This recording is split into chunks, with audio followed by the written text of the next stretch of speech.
एक बार शैतान ने अल्लाह पाक के दरबार में अर्ज किया, ए खुदा, मैं तुम्हारी कसम खाकर कह सकता हूँ कि अय्यूब नबी सिर्फ तुम्हारे दी गए धन दौलत और आराम की वजह से तुम्हारी इबादत करते हैं। अगर उनकी ये दौलत और सुख शांति खत्म हो जाए तो वो एक दिन भी तुम्हारी इबादत में नहीं लगे रहेंगे। ए खुदा, मुझे नबी को आजमाने की ताकत दे। मैं देखना चाहता हूँ कि तुम्हारा अय्यूब नबी तुम्हारे लिए कितना वफादार है। अल्लाह पाक ने शैतान को इजाजत दी और कहा, जाओ, तुम्हें वो सभी ताकत दे दी है, जैसे चाहो नबी को आजमा सकते हो। शैतान अल्लाह पाक की दी हुई ताकत पाकर एक मुसाफिर का रूप लेकर हजरत अय्यूब अलैहिस्सलाम के पास गया। हजरत अय्यूब अलैहिस्सलाम के पास जाकर उसने अपनी गरीबी जताई और कहा, हुजूर, मुझे कुछ दिन आपके घर रहने की इजाजत दीजिए। हजरत अय्यूब अलैहिस्सलाम को उस मुसाफिर पर शक हुआ, क्योंकि उसके शरीर से एक बहुत तेज बदबू आ रही थी। तब हजरत अय्यूब अलैहिस्सलाम ने उसकी बात को इनकार कर दिया और बोले, मैं तुम्हें कुछ पैसे दे रहा हूँ, तुम कहीं और जाकर रहने का इंतजाम करो।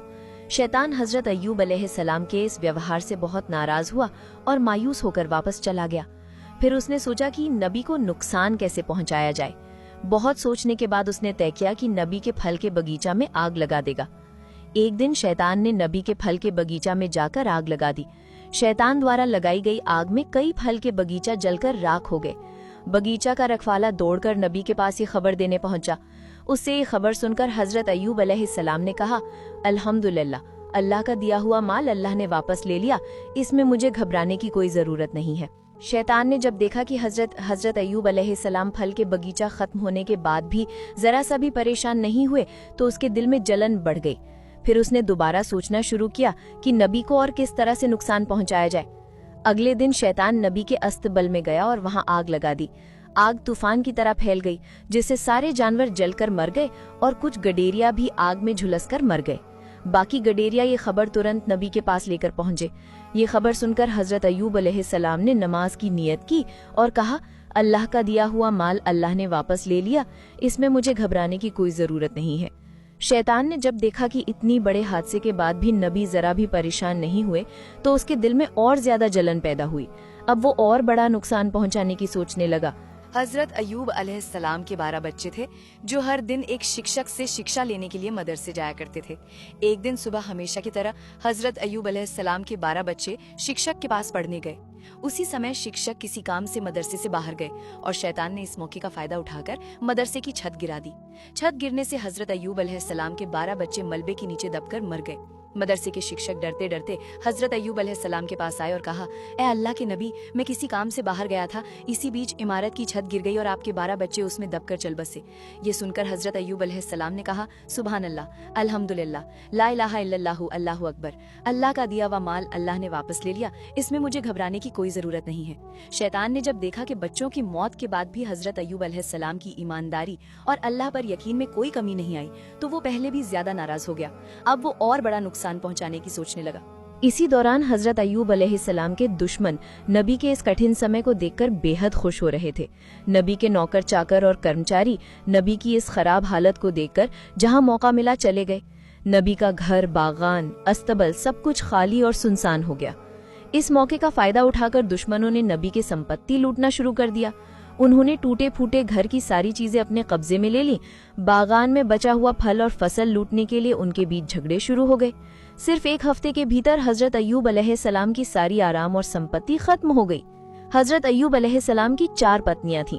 उनमें से 3 झगड़कर और बहस करके नबी को छोड़कर चली गईं। सिर्फ हजरत रहीमा अलैहिस्सलाम उनके साथ रहीं।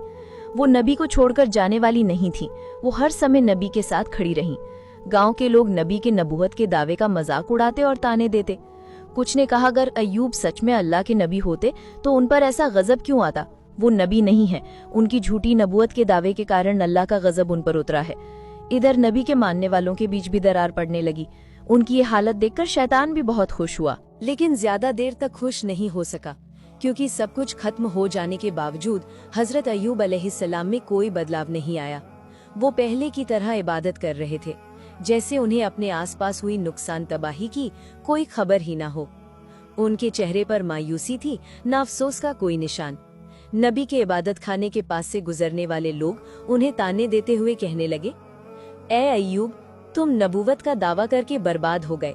तुम्हारे लिए नबूवत का दावा छोड़ देना ज्यादा बेहतर होता। हम ना नबी हैं, ना गजब का शिकार हुए हैं।